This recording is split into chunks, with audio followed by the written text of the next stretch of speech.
عزیزو، آج میرا دل ہے کہ آئیے اپنے تصورات کو، اپنے ذہنوں کو پرواز کرتے ہوئے کربلا لے جائیں اور وہ منظر دیکھیں کہ جب 2 محرم کو امام حسین کا راستہ روکنے کے لیے حر آگے بڑھے، اور جو حر نے راستہ روکا تو امام نے حر سے مخاطب ہو کے کہا، حر تیری ماں تیرے غم میں بیٹھے، تیری ماں تیرے غم میں گریا کرے۔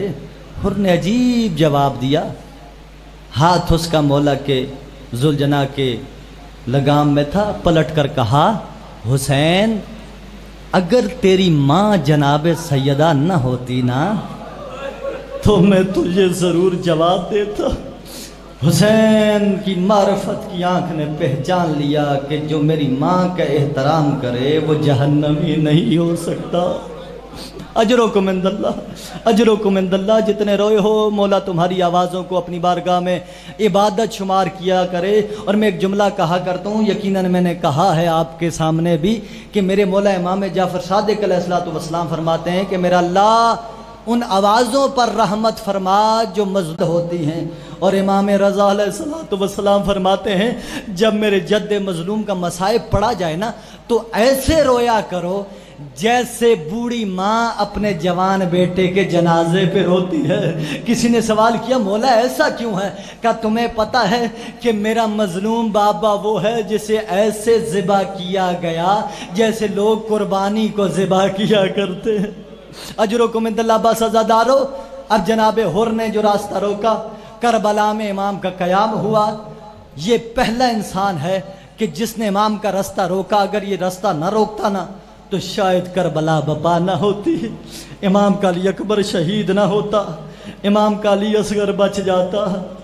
آگے بڑھ کے جملہ کہوں، شاید اگر حر نے راستہ نہ روکا ہوتا نا تو جناب عالیہ کے سر سے چادر شام غریبہ نہ اترتی۔ اجرکم عند اللہ، بس عزادارو، شب عاشور سرگرداں ہے، پریشاں ہے، کبھی ادھر دیکھ رہا ہے کبھی ادھر، ساری رات سوچتے سوچتے حر نے گزار دی کہ میں کس طرف ہو جاؤں، میں کس منزل پہ کھڑا ہوں، میں کس مقام پہ کھڑا ہوں۔ صبح عاشور جو ہی ہوئی نا، عمر سعد اللعین کے قریب آ کے پوچھا، یہ بتا کیا تم نے فیصلہ کر لیا ہے کہ امام حسین سے جنگ کرنی ہے؟ کہا ہاں بالکل ہم نے جنگ کرنی ہے۔ کیا جو تجویزیں تمہیں حسین نے دی ہیں ان پہ تم نے عمل نہیں کرنا؟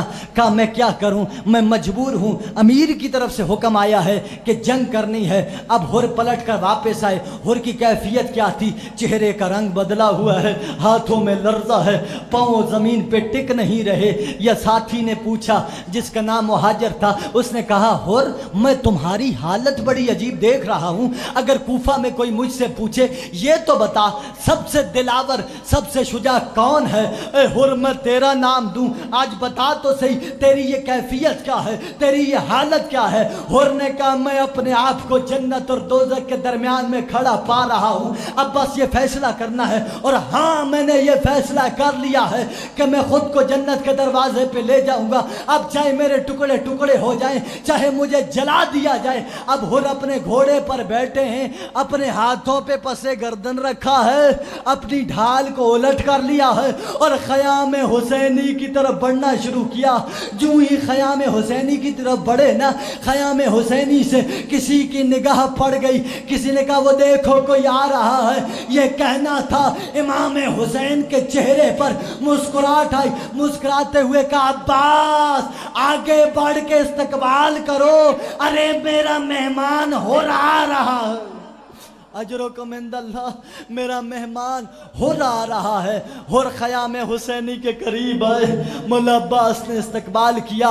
اب جو قریب آئے نا، حر نے سر جھکایا ہوا تھا، سر جھکائے ہوئے امام کی بارگاہ میں کہا مولا آپ کا گناہگار ہوں، آپ سے معافی مانگنے آیا ہوں، مولا اگر آپ میری بخشش کریں گے تو میرا اللہ مجھ پر رحم فرما دے گا۔ کریم ابن کریم تھا، کریم ماں کا کریم بیٹا تھا، کریم نانا کا کریم نواسا تھا۔ عجیب جملہ پلٹ کر کہا، سر جھکا ہوا تھا، کہا پہلے سر تو اٹھا، میں تیرے چہرے کا دیدار تو کروں، میں کروں گا ہائے، میں کہوں گا ہائے حر بڑے خوش قسمت ہو، اللہ نے تجھے کریموں کے در پہ لایا ہے، تجھے محتاج نہیں کیا، تو نے ایک مرتبہ معافی کا کہا ہے، حسین نے تجھے معاف کر دیا ہے، اللہ نے تجھے کریم کے در پہ لایا ہے۔ ہائے میں قربان جاؤں حسین کی مظلومیت پر کہ جس پہ ایک وقت ایسا تھا کہ ہاتھوں پہ 6 ماہ کا علی اصغر تھا، سامنے کریم نہیں بلکہ دنیا کے سب سے بڑے لعین تھے۔ حسین نے کہا اور کچھ نہیں مانگتا، بس ایک گھونٹ پانی۔